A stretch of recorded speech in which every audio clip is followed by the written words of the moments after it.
এবং এই দুইয়ের মধ্যে যা কিছু আছে সব কিছুকে, আল্লাহর অস্তিত্ব ছাড়া আর বাকি সব কিছুকে যদি একটি পাল্লায় রাখা হয়, একটি হাতে রাখা হয়, আর লা ইলাহা ইল্লাল্লাহ এই বাক্যকে যদি অপর হাতে অপর পাল্লায় রাখা হয়, তাহলে লা ইলাহা ইল্লাল্লাহর পাল্লা ভারী হবে।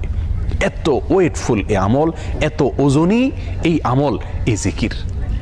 অর্থাৎ আল্লাহ সুবহানাহু ওয়া তাআলা মুসা আলাইহিস সালামকে যে বার্তা দিলেন সেটি হলো লা ইলাহা ইল্লাল্লাহর চাইতে ওজনী, এর চাইতে ওয়েটফুল, এর চাইতে ভারী, এর চাইতে শ্রেষ্ঠ, এর চাইতে মর্যাদাপূর্ণ কোনো জিকির আল্লাহর জমিনে আর নাই।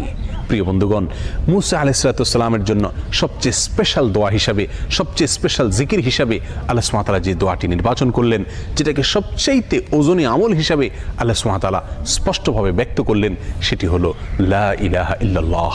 অথচ এই লা ইলাহা ইল্লাল্লাহ এটাকে আমরা খুব সাধারণ একটি জিকির মনে করি, খুব সাধারণ একটি দোয়া মনে করি, আমরা বিশেষ আমল খুঁজে বেড়াই।